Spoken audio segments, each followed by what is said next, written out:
Hello and welcome to Wonderland Authored Podcast. And today we have Melanie Thorne. I got that out. It goes there. Hi, lovely. How are you? I'm good, thank you. Thank you for coming on tonight at such short notice. It's all right. Thanks for having me. You're very welcome. So I'm kind of excited because, I'm the first one to interview you as an author. Yeah. Very excited. So let's start off you telling us about yourself. I'm really not fun. I'm a stay-at-home mom. I've got a boy and a girl, and I make mouths. And I've just started writing. Oh, and I've got a cat, And a cat. What's its name? Lily. Oh, it's cute. Yeah. And you do make awesome melts because you make quite a few for authors, don't you? Yes. Yeah, loads. Yes. So why don't you tell us about your book? Okay. So it's called The Hidden Witch. So it's like a paranormal fantasy, like romance thing. But there is a plot behind it. It's not just spice. Actually, I think there's like 3, maybe 4 chapters of spice. The rest of it's just like plot. But basically, so the witches in the world are not allowed to like mix species. So if you're an earth witch, you have to have a family with another earth witch. And someone for like shadow witches, fire witches, water witches, all that kind of stuff. Like you're not allowed to like breed with another one. And if you do, you and your kid gets. And it's even, Okay. even worse if they decide to have a kid with a human. But Edith, who is the mom, she does go against that. Just for a bit of fun, like a one night stand kind of thing. Once she realizes she's pregnant, she obviously skedaddles. She gets out of there because she's like, this ain't happening. So she hides her daughter for a very good time, 18 years. But then the other witches from her coven find her. And like it's kind of like a cat and mouse game of them trying to get to the next safe place. And then the big showdown. And like, yeah, some people die, some people don't. Without giving too much away.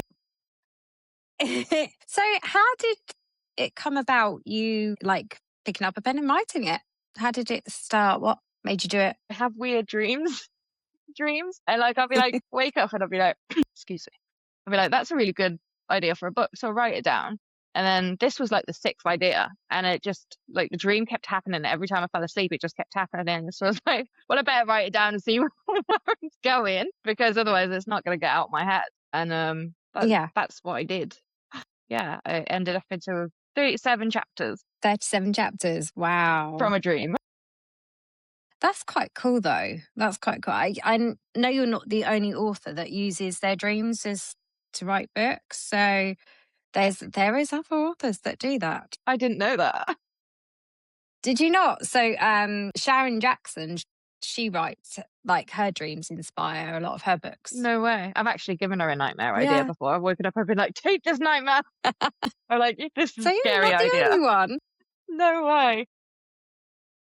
So tell me, so will Wonderland be your first book signing, like as an author? Yeah, because I don't think, because I've got another book signing before in April, but I don't think because I've been having problems with covers, I don't think it'll be ready in time for that once, I hoped it would be both of them, but no, I think it's Wonderland. So, yeah. Yeah. Oh, so that's really exciting. So we will be your first signing. Yeah. And that's really exciting. And you'll be selling melts as well, I take it. Yeah. Yes. Yeah. And have you made any melts to go with your characters? And so I've got an idea for the main character, Rain. So I literally put in the book what she smells like. It's lilac and rain, I think it is, hence her name. So yeah, I think that's going to be a melt for her. And then she does have a mate, because there's a whole thing about mates in there, like they're hard to come by. But she has one, so I've got to figure out a scent for him, because I haven't actually wrote one into the book for him yet. But maybe if there's a book 2, maybe I could get one out for him. We'll see. Is there going to be a book 2? There could be, because I mean, you could read it as a standalone, but you could also do go further, because the evilness in the book, that can expand, because it was all about getting more power for the other witches. And Yeah. so yeah, that can expand. Definitely. And do you have any other ideas for books? I'm currently writing it. Oh, well, that's really exciting. Yes, but this one isn't about witches. Yeah, what's this one about? Werewolves. Yeah, My favourite subject. yeah, Yeah. but it's going to be kind of on the dark side. So like, yeah, because the idea that I've got for it at the moment, because it's only like 2 or 3 chapters in, so obviously Yeah. I need to see where it's going myself. But yeah, the idea is that the lunas and the betas and the gamma females and stuff, they can't have children due to like trying to have the perfect like pure bloodline. And so they were like Yeah. doing incest and stuff, like keeping it in the family to try and keep their bloodline pure. And then obviously they can't have children anymore. So they use the Amigas to do it. And so they're just seen as like basically cattle now. So they get sold off and stuff, and horrible things happen to them and stuff. But one of the ones that they sell is the ones that they tend to, sorry, my daughter's just the ones that they tend to kill because they're called protectors, and they protect these Amigas and stuff from too much harm happening to Yeah. them. And they sold one, and that was the wrong move. Put it that way. Oh, that's quite cool. Yeah. So is this like a dark romance that you're working on then? Well, not really, because she doesn't want any romance, if you know what I mean. But it will be dark in a way, dark romance, but she doesn't want any romance. She just wants to get to safety of the council and, you know, and be a protector of what she was born to do. But she has to go through shit Yeah. to get there. Yeah. Okay. So when you were writing your characters in your first book, did you base any on people that you know or yourself? No. Well, so Rain has I can't say it, Yeah. that comes to her like halfway through the story, and it's a ginger cat. And that is the only one that I based it off anyone. It's because I had a ginger cat. My cat's not ginger Yeah. now, but yeah, I did have a ginger cat. Hers is the same, just with a different name. So yeah. And did you, if you could spend a day with any of your characters, did you have a favourite one that that made you laugh and thought he'd be cool to, or she'd be cool to hang out with? Yeah, like Edith, the mum, she's pretty badass. She knows like lots of fighting stuff, loads of magic, and she's like the strongest witch you could get. And she's Yeah. pretty cool. So yeah, I like her. So do you like tarot cards and spells and things like that yourself? Is it something that's like inspired you to write the books about witches, or? I don't know a lot about it, to be honest. I made up these spells. I was just like, yeah, this sounds good. Because none of it's based off like real stuff, because I thought I'm gonna get something wrong, so I'll just make it up.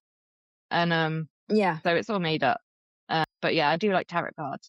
Yeah, I haven't actually got round to having them read yet.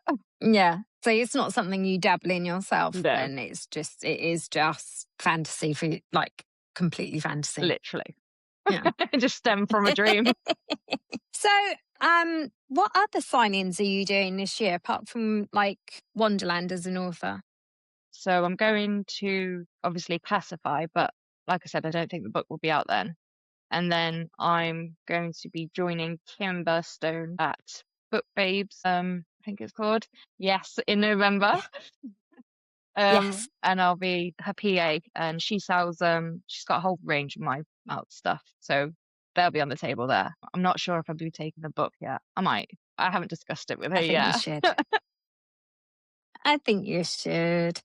And she's so lovely anyway. She wouldn't have a problem with it, I don't think. Yeah, but... she is lovely.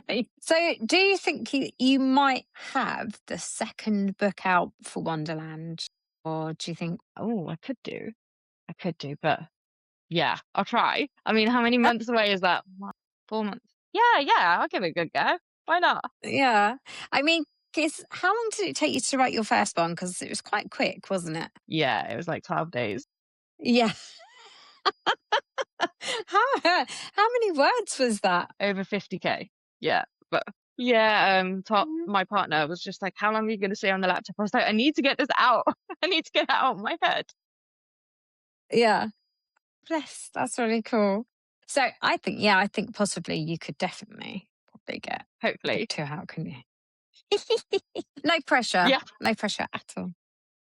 Be there crying to you. So, I'm done. Broken, but it's done.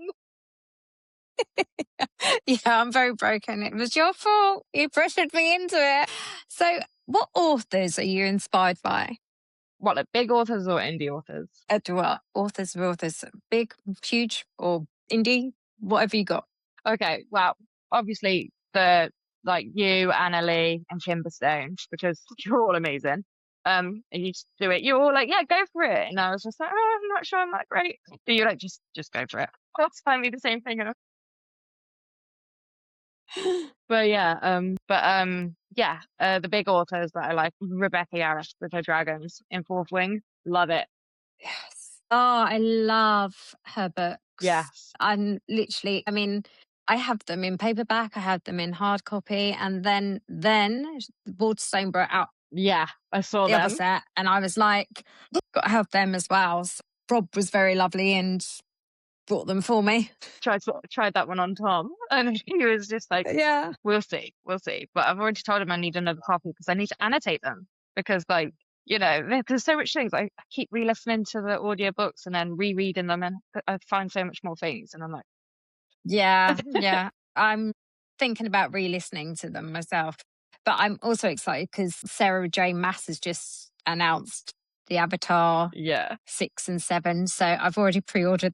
See, I struggled with Akatar 1, and everybody was like, read it, like the second book's so much better. So I read it. It was okay.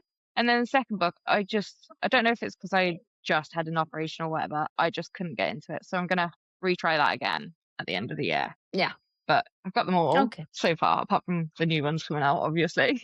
So I've got to Yeah. get into them because I'm not going to waste them. No. Yeah. No, I think I liked the second book. It was a bit hard going because I'm not actually going to say, but because you haven't read it. But yeah. So if you could choose any actors to play your characters, do you have any in mind? And if so, who?